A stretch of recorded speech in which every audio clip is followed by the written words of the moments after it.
Okay, well, we are about ready to start our webinar for today. So to make sure you're at the right place, you are at the webinar, How to Reduce Your CMM Programming Time Up to 95%, sponsored by Mitutoyo. So if your company has a CMM and you do your own part measurement programming, then you know how often many hours can go into developing a part program. And of course, this delay, these hours can cause production cycles to be held up. But if you have software that works directly from a model-based definition to automatically create your part measurement program, you can drastically decrease the programming time. And in fact, as we're going to see, you can decrease it from several hours to just a few minutes. That is the subject of today's webinar, using software to automatically create your part measurement program. Before we get into the webinar, just a reminder, at any time you can send questions to us using the Q&A box. If you don't see it, you should be able to click the Q&A button at the top of your screen. There may be a little drop-down menu up there. If you just mouse over it, you'll see a Q&A button. Click that. Please use the Q&A box to ask your questions and not the chat box. It's the Q&A box that we actually monitor. A recording of this webinar as well as a copy of the slides, a PDF copy, will be available one day after the webinar. We'll send you an email on that. So let's get started. Our presenter today is Larry Maggiano, Senior Systems Analyst at Mitutoyo America Corporation's headquarters in Aurora, Illinois. Larry has an extensive background in dimensional metrology and is particularly focused on advanced CAD to CMM metrology processes. He's also a member of ASME Y14.41 and chairs the Dimensional Metrology Standards Consortium, the DMSC, Quality Measurement Directives Working Group. In other words, Larry is your go-to guy for CMM automation. So let's get started. Go ahead, Larry. It's all yours. Thank you, Dirk, for that excellent introduction. And thank you, everybody who's attending this webinar. We hope to answer some questions about model-based inspection and more specifically about how Mitutoyo's MyCat Planner can address that model-based inspection workflow. As I was saying, MyCat Planner changes the relationship between people and precision measurement with one click, and we'll talk about that today.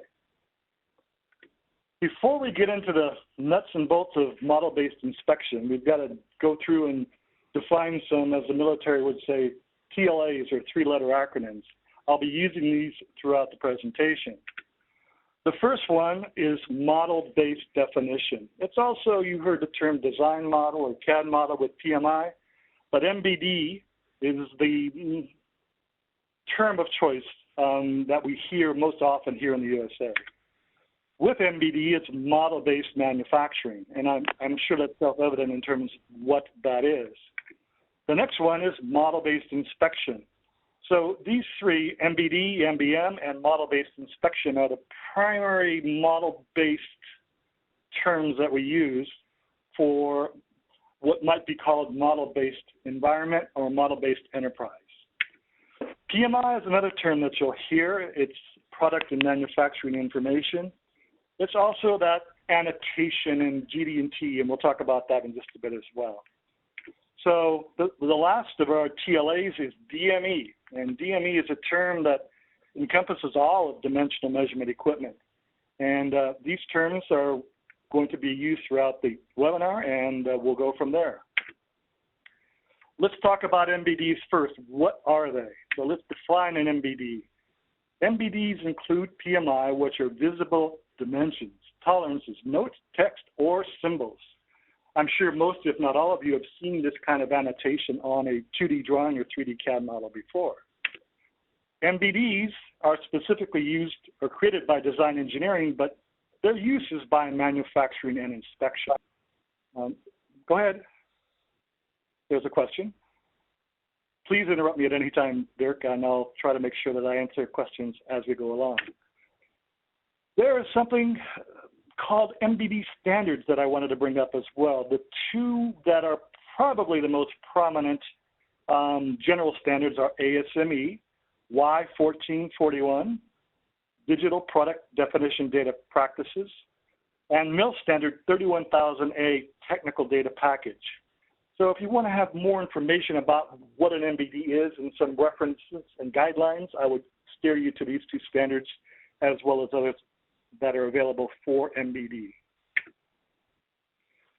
There are two kinds of PMI, and this is a critical topic for MBDs. The first kind of PMI is presentation PMI. It visualizes the PMI for the person. It essentially, and I'm sure you've all seen this before, creates a three-dimensional drawing. And it may be organized by CAD views, by views in the CAD software. The other one is called Representation PMI. It complements Presentation PMI. So you have these two terms. The first term is the visualization for the person. The second term is for the consumption by the software applications and the generation of the MBD by the software applications. It's also known as semantic PMI. And this is, as I said, is what enables model-based inspection. This is a very interesting note from Joshua Lubell at NIST. He states, unambiguous representation and presentation of PMI are critical for the digital product definition. In other words, we need both for the machine and for the person. They need to be there, they need to be synchronized, and they need to be complete and unambiguous. And those are considerations when a CMM might use an MBD for model-based inspection. There's a process, there's a journey that I think all of you would recognize here as we go along. And the journey is we all started off in a drawing-based workflow where the 2D drawing is the master. There's an intermediate process, a model-centric workflow where the 2D drawing is the master and the 3D model provides part geometry. This is probably the most predominant workflow now as we move from drawing-based to model-centric. But we're moving further to a model-based definition workflow where the 3D model with the PMI is the master. So you can see a strict, a progression from drawing-based to model-centric to model-based definition. And we'll be addressing really the second and third of these, model-centric and model-based definition, in today's webinar. If you want to know more about this journey, this is a reference that you might want to go to. It's at the Model-Based Enterprise website, and it's an assessment tool that you can take for your company to see where you are in this progression to model-based workflows and model-based enterprise. A little more technical detail about MBDs. MBDs are the core geometry and the core PMI that we need for model-based inspection, but we also need something called supplemental geometry in some cases. And this supplemental geometry communicates design requirements, but is not intended to represent a real part feature. Here are some examples of supplemental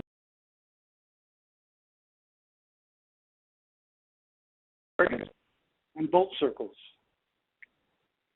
So the model is this geometrical object.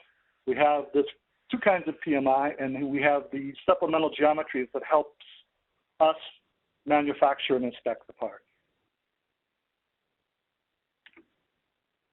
Questions before we proceed? Dirk, anybody about model-based? No, I don't think we have. Well, actually, here's a question I have. Let me just throw this out. As we're talking, I was wondering, why is PMI actually needed? I mean, maybe your CAD files already have your dimensions and tolerances all worked in there. Mm-hmm. Good question, but PMI is actually the dimensions and tolerances. So the GD&T that you see, the notes, the annotation, that's all part of this larger umbrella called PMI. So PMI is necessary, and then certain kinds of PMI are essential for model-based inspection. And you can see these three CAD models, and they all have GD&T, which is a type of PMI, and this is the kind of MBD that's necessary for model-based inspection. Maybe, and I'm not super familiar with all this, so maybe some of our attendees aren't either, but is PMI a separate I don't know, something that's embedded inside the CAD file, or is it simply, like, suppose they just had their CAD file just marked up with GD&T stuff. Is that the same as having this information embedded in PMI? Yeah, I understand that distinction. As I said before in a previous slide, there's two general categories of PMI. One is presentation. This is the markup, the visualization that we see as humans. But the other one is called representation, a little bit trickier to understand, but it's how the PMI, how the features and characteristics are linked to the underlying geometry in the 3D CAD model. So both kinds of PMI are needed, and it's essential that semantic or representation PMI is available to facilitate model-based inspection. Okay, so what we're talking about specifically today is not the visual representation, but that this representational element that you're talking about. That's really what the automation would need going forward. Is that aspect of it? Is that correct?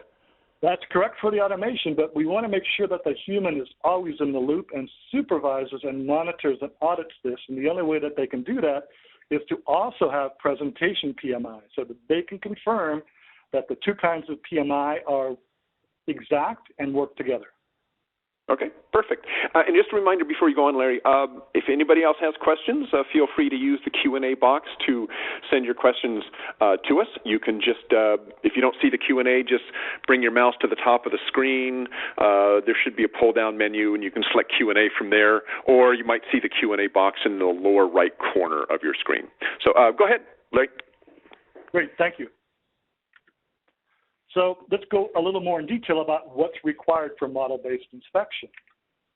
We must have a particular kind of CAD model. This is called a BREP model. There are other kinds of CAD models, surface models and mesh models, wireframes, but for today, in today's world, today's technology, the BREP solid model, that includes semantic PMI. Of course, also the presentation PMI is the requirement. We need what's called a virtual DME. This is a virtual process where we take information that's virtually designed as a CAD model and use it with a virtual DME, dimensional measurement equipment. But obviously, to inspect the real part, we need the physical, actual CMM as well. We also need, especially for automation, a measurement plan that contains rules and settings. And last but not least, we need the MyCat Planner, of course. So moving on, let's take a look at each of these categories. Dimensional measurement equipment. Model-based inspection is most often used with CNC DME. CNC are automatically programmed machines and automatically executing machines. It can be done with manual machines, but the biggest benefit, though, is with CNC DMEs. The most common CNC DME is the coordinate measurement machine, aka CMM. I think we've all heard of these machines, and you can see some of these in the Mitutoyo slides here, and we'll talk about these in a little bit as well. And just to let everybody know that it doesn't have to be a new machine. Most current as well as new Mitutoyo CNC CMMs support model-based inspection, but they must have the additional option of the MyCat Planner to enable this model-based inspection workflow. Okay, we'll move forward.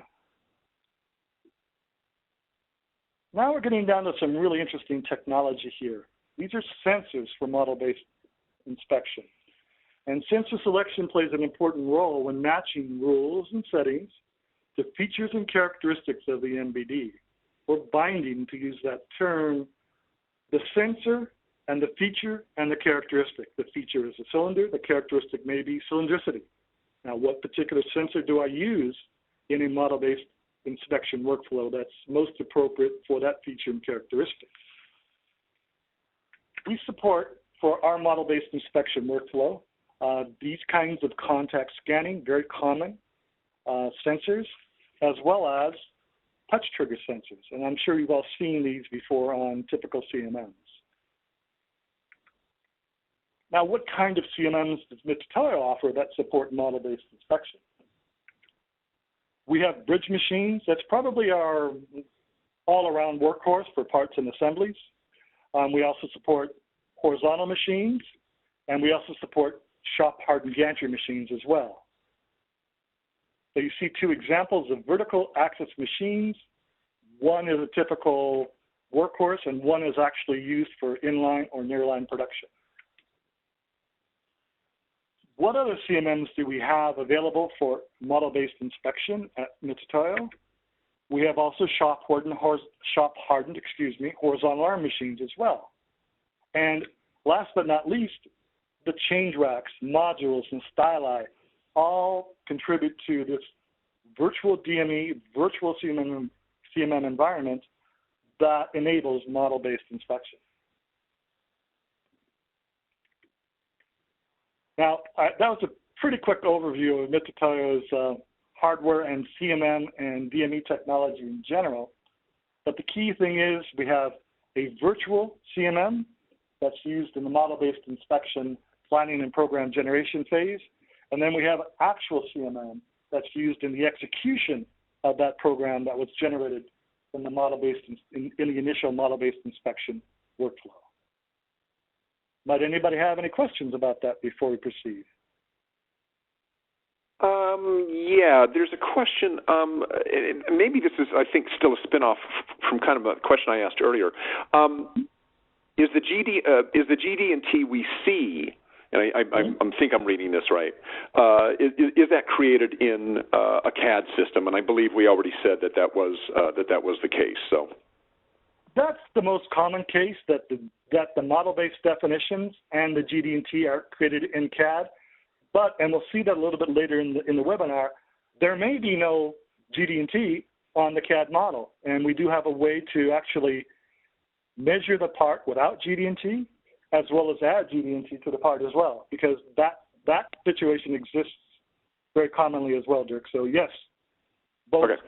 All of the above. Okay. And we'll take a look at that.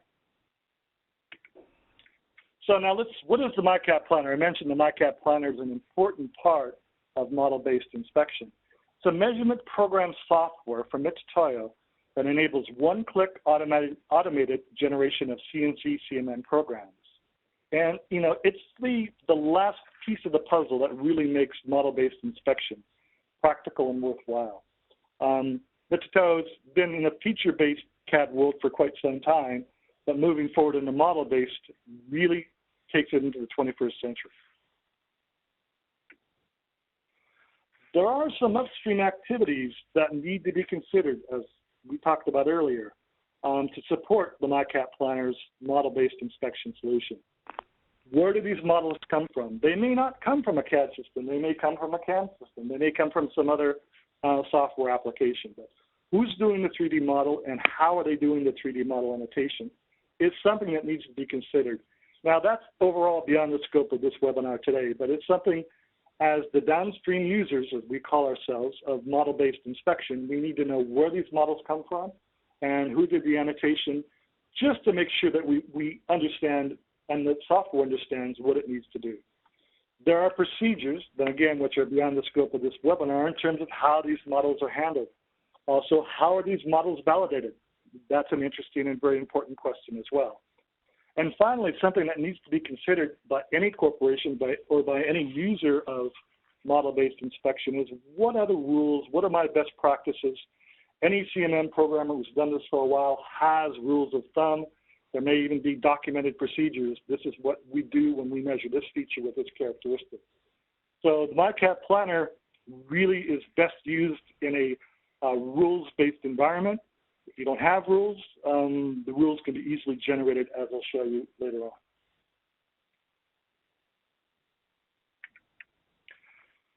This, I think, will tie it all together for a lot of us. Here, it's the MyCat Planner model-based inspection workflow.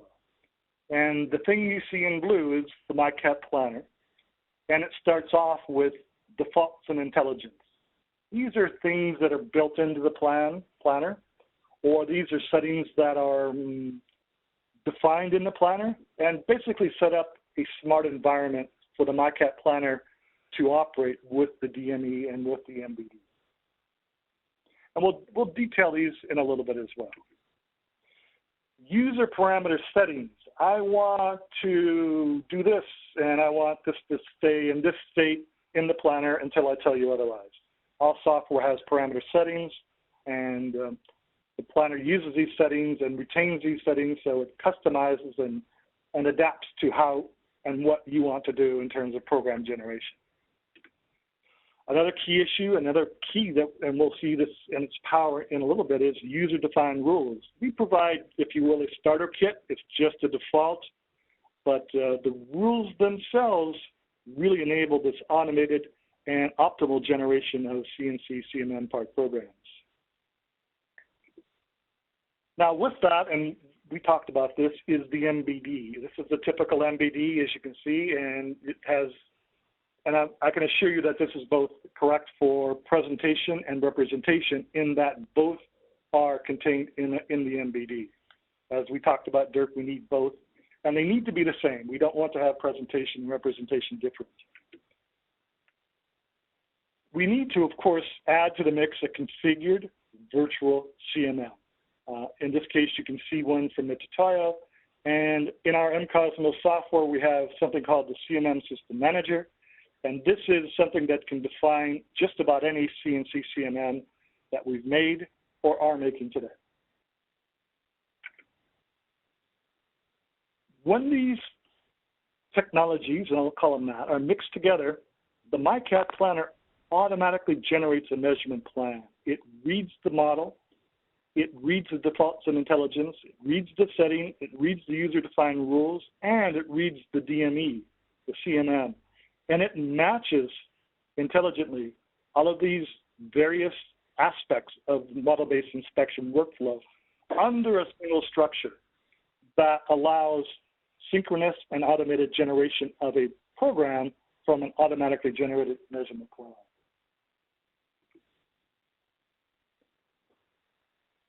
This next step, and this is this one button click, we generate a measurement plan, we generate a measurement program, and we then, if you will, post it, or translate to another terminology, to MCosmos GeoPack, and the part manager receives this program, and this is the, if you will, the operating system of the CMM that understands the part program, analyzes the geometry, moves the machine, and reports the results. And it's part of the MCosmos suite, and MyCat Planner is an automatic part program generator for the Mitutoyo MCosmos program. That's it in a nutshell. Dirk, do you have any comments on this workflow, and does this explain some of the big picture ideas? Yeah, kind of one quick question I had is you mentioned bringing this in from CAD, but you haven't really specified what CAD file formats that you support. So what can we bring into MyCat? The file formats that we support, and we'll define these again a little bit later, are the Siemens PLM NX file format, the Dassault Systems CATIA D5 file format, the PTC Creo Pro Engineer file format, and also the ACES file format, though the ACES file format does not contain PMI. The three previous file formats from those CAD systems may or may not contain PMI. They may or may not contain semantic PMI, representation PMI. And I'll show you an example of that in just a second and how we can handle those cases. So those those three CAD systems plus the very common ACES format as well is what the MyCat Planner can read and import. Thank you, Dirk. Okay, thank you. So defaults and intelligence, what is that? Well, these are the series of, as you can see in the left-hand column, basic settings. This allows, by the way, deployment of the planner throughout a global enterprise. You can see Spanish, Portuguese, Japanese, Italian, German, French, two kinds of English, and Chinese. This may be very important, for a large company that might have facilities in other parts of the world, and they want to have a, consistent and optimal way to be able to program parts and sub-assemblies that are made overseas and bring them in, or even within a far-flung enterprise within the USA as well. Display format. This allows one to set up how many decimals to see the length, angle, vector, speed, and it ensures that the display requirements for different parts of various manufacturers can be modified easily as needed. The next one are project settings. You know, what you see here, these are, we talked about some simple out of the box. They're not simple, they're very smart, but I guess you would call them simple. I'm simple, but I'm not smart. These are touch trigger templates and contact scanning templates. And these make it easy to have a starter kit to say, well, here's what I want to do, here's what I start with, and here's where I want to go. 3D view settings, maybe I don't like the green for my first measurement point or red for my last, you can change them here. Translator settings, these are settings that are applied when one generates a GeoPack part program. Design model import settings. This goes back to your question, Dirk, about, well, what kind of CAD file formats can I import? And you can see some options here as well. And those are the settings, and now we're going to look at program generation options. These program generation settings are for tool selection, for characteristic evaluation order, part placement, uncertainty in the CMM, and runtime reduction. These are collision avoidance settings for clearances and moves. Very simple, a little graphical illustration of what they do, and very powerful, by the way. And finally, as our friends in the CNC CAM world might want to say, feeds and speeds. These are settings for measurement speeds and for approach and retract and measurement lengths. So those are settings, and they're a powerful set of parameters that one could easily modify as needed. But the real superpower here comes into these user-defined rules. This is the MyCat Planner Rules Editor, and the Rules Editor establishes rules for features and characteristics. And we capture the best practices, whatever those are, it's not for us to say, for optimal inspection and consistent results. And these rules, you know, they can be specific to a part, to a family of parts, or to a company. And I've seen now a lot of companies starting to evolve in a general set of best practices. Here's how we do this, and here's what's worked for us well in the past. All of this information can be captured and applied automatically through the Rules Editor. And you can see the Rules Editor is very conversational. I mean, I can understand it. It's not some complex programming language. It is, if this, then do that. And I'll detail that on the next slide. So you see in this particular case, we have on the very top something called criteria. And if you can't read it, I'll read it for you.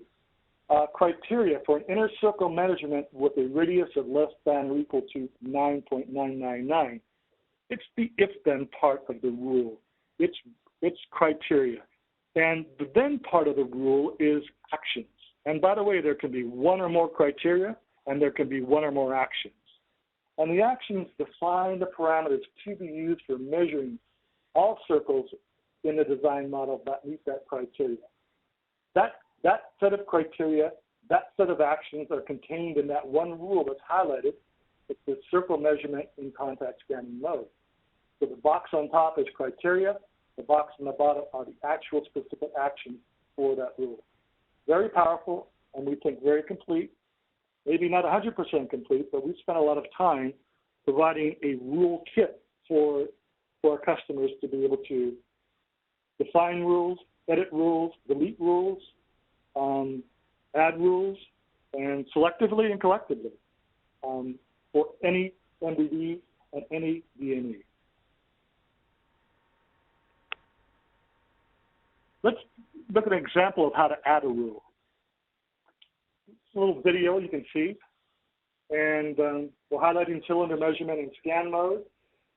But we're going to add a feature here, and you can see how quickly and easily it is to add default values for that. So feature equals cylinder, actions equal measure false, fitting method mean, minimum zone, minimum circumscribed, etc. Sampling method touch trigger, and you can actually do it quicker than I can talk. And it's a very quick and easy way to define any new rule that you want to implement in the MiCAT Planner. Number of lines, points per line, and it's all context sensitive. So if we're using contact scanning versus touch trigger scanning, the rules themselves are applicable, and it gives a pretty good indication of how you might want to use, in this case, scan mode, the scan parameters associated with the contact scanning. Changing scan pitch. The X on the right-hand side says delete a rule. Delete an action, excuse me, is a part of a rule. And Larry, can you get a little bit closer to your phone? Sure. Sorry about that. Oh, perfect. Thank you. No sweat. So in this period of time, we've created a very powerful rule for measuring a cylinder using contact scanning. Now, the original rule set, the measurement plan that we invoked, was touch trigger. So you can mix and match as you need to between contact scanning and touch trigger contact.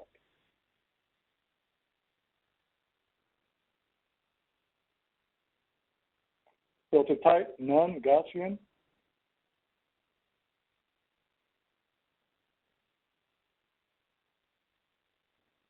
And looks like we're finishing up here. And now we're going to close that up. And we've just saved that rule. So it's very powerful, very flexible, and it's what we provide to our users for editing and managing rules. Okay, we're going to now show you an end-to-end workflow in under 6 minutes that starts with models, with DMEs, and walks all the way through to part program generation and execution.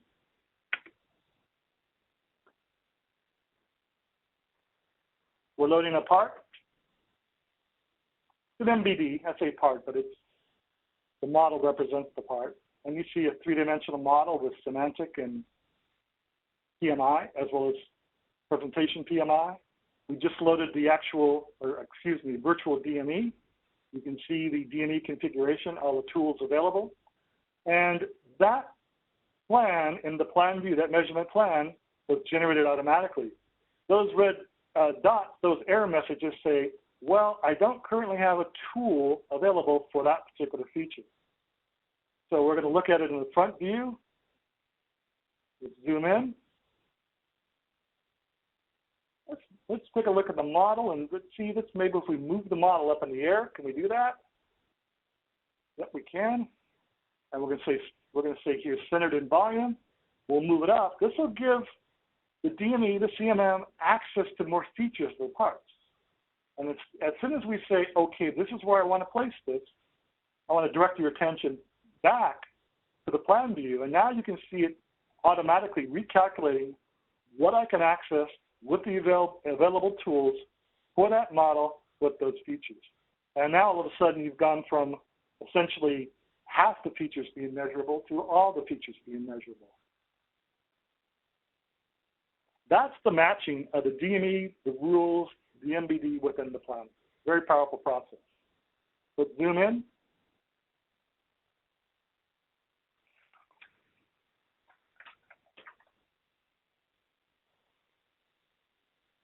Now, this is a one-click measurement program generation.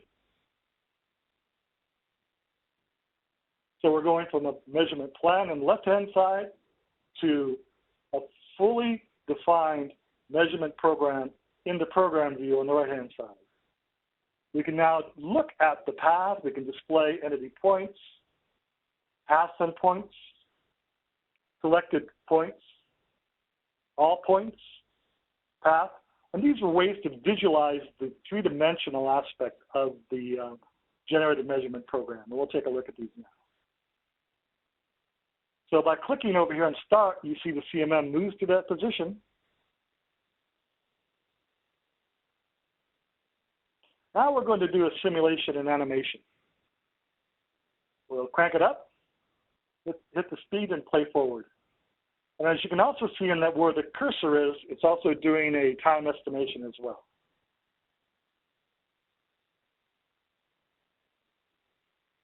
This is a fairly complex program from quite a few features and characteristics.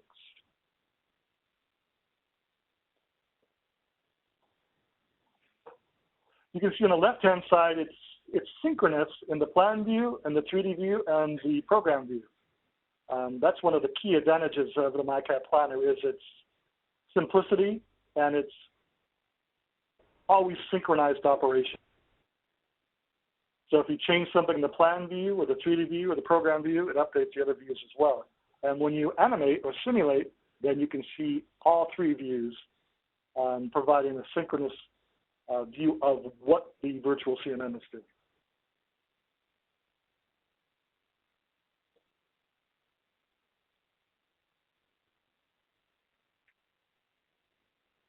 The simulation is not necessary, but it certainly is something that the human likes to look at and make sure it's doing what you expect it to do. Now we're posting. We're translating to GeoPack, and you see sample part complete. That was the actual post-processing. And here's the program that was generated. And this is in the GeoPack editor. This is the native execution engine for mCosmos.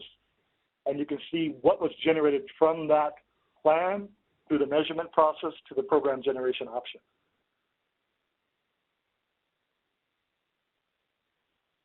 So we've looked at it in the editor. Now we're going to do a virtual execution. I'm not hooked up to a CMM here in my office. I don't have one of those, though I'd love to have one. But I do have a virtual CMM, and that's what we're going to execute as well. And this proofs the program in a certain way, saying, yeah, logically, this will execute, and in that time, it also generates from the nominal information in inspection report.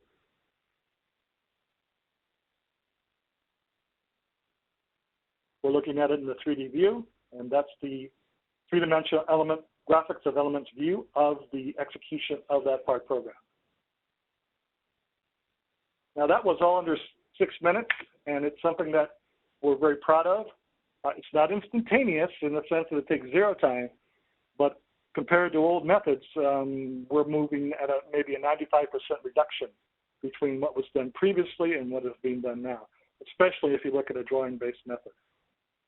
Yeah, Larry, I was going to ask that particular part you were doing. I mean, can you tell me how long might it have taken somebody to manually create that part program as opposed to the few minutes that it took to do it with this system? We're guessing on the order of 4 to 6 hours at least. Okay. I'm pretty slow. It might take more for me, but yeah, it's hours, sometimes days instead of minutes. For a super complex part, yeah. Okay. Yeah. And especially as the part gets more complex, I think the benefits scale as well. It does require a PC. We're not running a supercomputer here. It's just our standard PC, but 64-bit and a suitable graphics card. Okay, let's move on. So what are the tasks automatically completed by the planner? Well, part setup information is provided. I think you saw that in the first part of the program that was sent to GeoPack. Operator warnings, they're optional, on, off. Do I want to warn the operator when the probe is going to exchange a stylus in the probe rack? Positional moves are tasks automatically created. Measurement commands, measure this point, measure this circle. Sensor changes, all GD&T is applied. That's transferred as well, as you saw in the program, and all the way into GeoPack, where the GD&T that's associated with a feature is created in the part program and executed when the part program is run, and then inspection results reports generated. So we're pleased that we can offer this kind of capability to reduce what took hours to minutes. So one key issue now is how do you manage projects within the MyCat Planner? And this is a video that we'll show. And we're going to say, okay, let's say this is a project. The project is everything. It's the DME. It's the associated MBD and any changes to the GD&T. It's the rules and settings. They're all saved as one structure. You don't have to be a rocket scientist to know that. How it works, it's just being done in the background automatically. So we just saved that entire project for that particular part, that particular DME, and that particular rule set. Now we'll say create a new project from default. So we're studying the default condition. But let's just go back and take a look and reopen that same project again. And we just saved. And you can see everything's being done. It's quite fast. And it goes back to the same state that was where it was when you saved it. So everything's saved automatically. We don't have to worry about the CMM, the rules, the settings, and then model-based definitions. That's handled by the MiCAT Planner. Okay? And that's flexibility. That means a program can be automatically generated for most part features, or as you can also imagine as well, just a set of part features. And each program can be saved as part of a complete project. It also allows you to customize a project, maybe for a first article inspection, or maybe for an in-process production operation, or maybe for a final inspection from the same MBD. So the same project can be modified and resaved in a different project name that might be for final inspection as you worked from in-process inspection and from first article inspection. This term, and this goes back to what you were talking about before, Dirk, is associativity. And this is showing that we maintain associativity between features, between characteristics. You see that plane? And we can modify these, by the way, and I'll show you that in just a second. But these associative elements in the planner are maintained automatically. What point set am I using?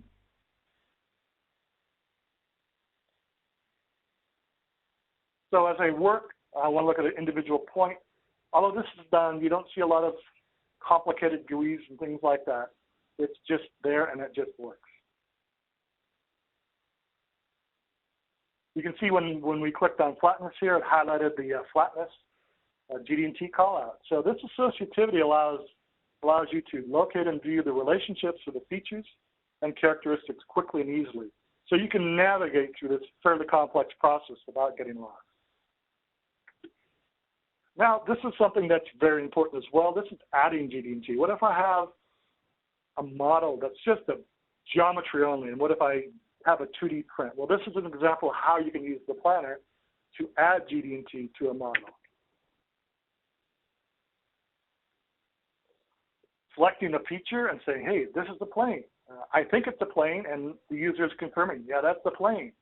Now, I just said, okay, I've got a plane. What can I do with it? I can set that as a datum. Automatically set it as datum A or as any datum label as well. And as quick as I can talk, I just did flatness as well. Now we can add another feature. I can add this particular feature can be a circle or it can be a cylinder. Now I'm going to set that as datum. You can see the feature control frames pop and the datums pop as well in the 3D view. So I've done that now, and I want to pick another feature. This is it's a plane. Okay, what can I do with that plane? In this case, I want to add a characteristic, flatness again, and I'm also going to add perpendicularity. And so in that period of time, I've just annotated those three features with semantic GD&T, with datum labels, and I've got now a measurement plan that I created from a 3D model. I said, create a measurement program. In this case, I'm doing scanning, and we'll execute. So in about as quick as I can talk, which isn't very fast, but this thing works a whole lot quicker than I do, I've generated a part program from a 3D CAD model that had no GD&T.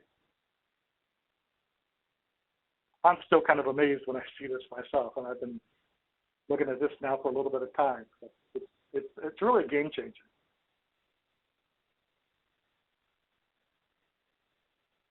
We're done.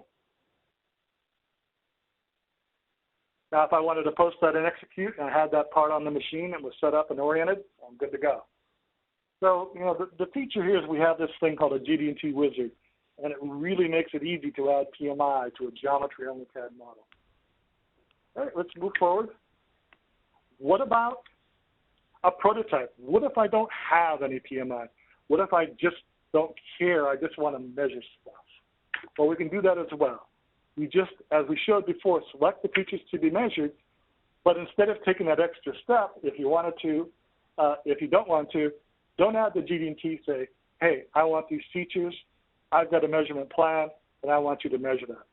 This is very useful when maybe in a prototype workflow, and then when the GD&T gets worked out later, you can bring that model back in and add that GD&T, or if it's in the MBD, you can import that directly and use that GD&T from the imported MBD. So that's an alternative workflow, but a very common workflow is about, I just want to measure stuff. So this is animating a selection, and then again, it's a video, and this allows you to see that you can look at just parts and segments. By the way, in the plan view on the left-hand side, if I wanted to grab and reorder the basic sequencing, I can just drag and drop, and it reorders automatically. You can see the associativity of the top plane and to the top plane measurement point set, and you can see the associativity in the program view as well. And maybe I want to execute, and I'll show you that in just a second, just the segment of that measurement program. So zoom out a little bit, you can see the path.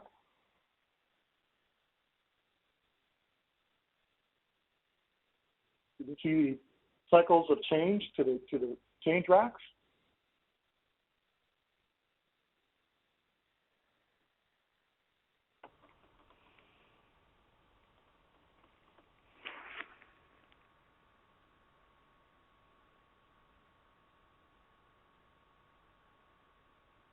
Okay, I've got it set to where I want it.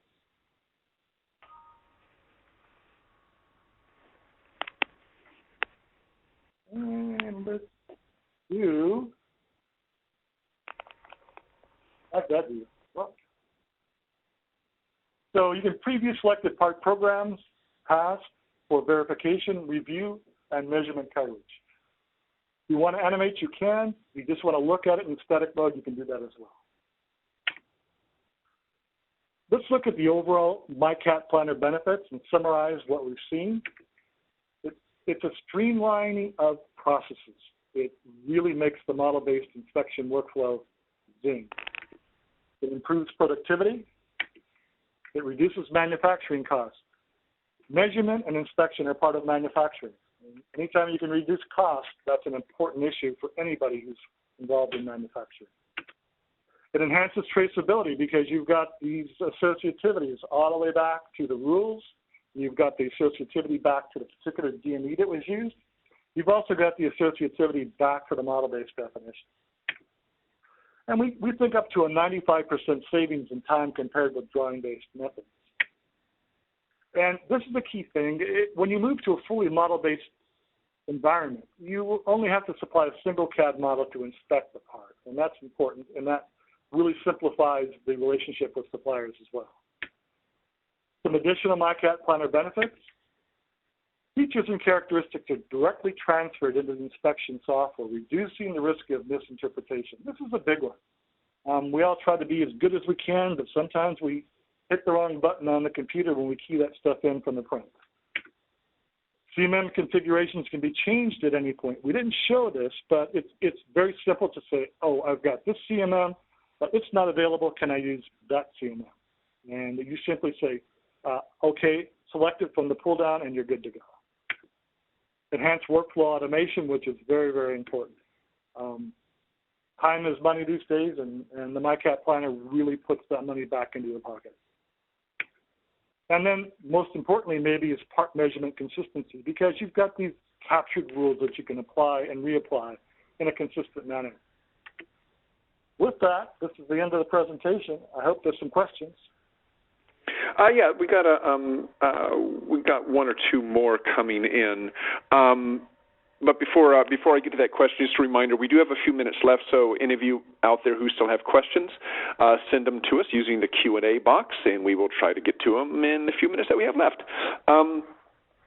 You mentioned, you've talked about modifying the GD&T information with the MiCat Planner. So one question we had come up is, if you do that, does that actually modify the CAD file? Do you go back and actually change what's in the CAD file?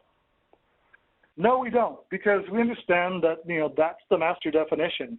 When we modify GD&T, we basically modify it within the planner's database.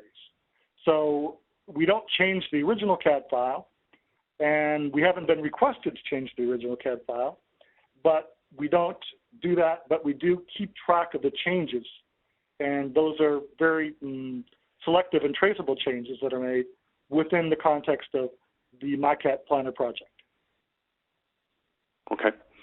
Can MiCat be used with other than Mitutoyo CMMs? That's a question that we'd like to discuss, but it's beyond the scope of this particular webinar. Okay. And scrolling through, some of these you already addressed. Probe optimization, you kind of actually got into that already. And just scroll, we got to those. You know what? You've already touched on, I think, the questions that we had come in already. We do have a couple of minutes left. Is there anything else that you wanted to demonstrate on MiCat, or some of the functionality that maybe you didn't feel you'd have time to? I mean, you got about 5 or 6 minutes left if you want to show something else. Well, you mentioned probe optimization. And I showed a sequence of probes. These are positions and configurations of probes and sensors on a particular CMM. So we have a method that does automatic probe selection, but you may not like what we had the MiCat Planner think was the best probe. So anytime you need to, you can override those probe selection functions and use whatever probe you deem appropriate. So probe optimization is there, but we always provide those overrides to the operator, to the user, and probe optimization is one of those as well. Okay.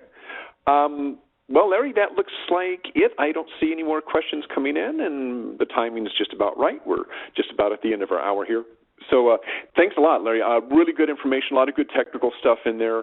Actually, I learned a lot about CMM programming that I didn't know, so there you go. So that is the end of today's webinar, everybody. Larry, again, thanks for explaining the advantages of using software, MiCat in particular here, for automatically generating your CMM measurement programs.